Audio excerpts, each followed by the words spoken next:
Alright, I'm just gonna say it. Your first short film is going to suck. Not might, not could, not probably, it will. And that's fine. That's how this works. If you click this hoping I sugarcoat your shaky 3-minute zombie love story filmed on the Nokia in your mom's backyard, I got bad news for you.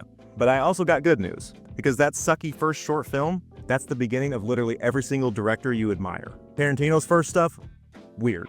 Nolan's? Confusing. Scorsese? Probably filmed in the Bronx with 2 pigeons and a dream. So let's talk about why sucking is not only okay, it is required.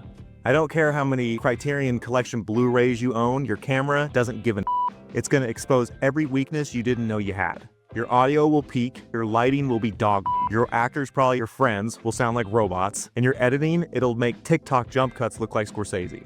That's not failure, that's data. You just get your first full scan of what needs fixing, that's the win in all of this. So here's the deal. You probably have good taste. You know what a great movie feels like. You can spot a bad cut, a cheesy line, or a cringy dolly zoom. But when you go and make it yourself, it's like you bought a steak at the Dollar Tree. That's called the gap. Every creative person has to cross it. The only way to shrink the gap is reps. You film, you cringe, you learn, you shoot again. Slightly less cringe each time. That's the cycle. There's no shortcut, just pain and progress, like the gym. Here's what you do to get from your first terrible film. You finish something, you figure out how to plan a shoot, how long things really take. You learn about mic placement, that lights cost money, and that your friend can't act where the You gain a team, or at least you figure out who's worth keeping around for project number 2. You learn to edit under pressure, you see your name in a credit roll you actually made. If nobody else cares, you made something out of nothing. That's filmmaking, baby.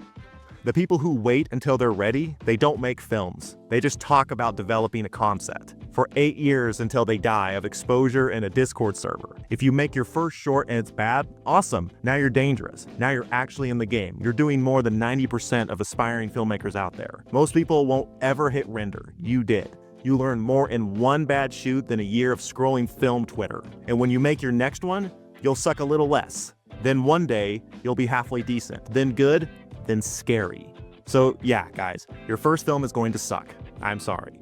The dialogue will be weird, the pacing will drag, it'll feel like something you'd find in a college Dropbox, labeled "Do Not Open." But that's the cost of entry. Everyone starts somewhere, the trick is not quitting after. Hell, my films still suck. So go shoot something, get it wrong, post it anyway, learn, then do it again. Because the only way to make a good film is to make a whole bunch of bad ones first. I'll catch you guys next time, and remember, if you're gonna fail, fail loud and on camera. Peace.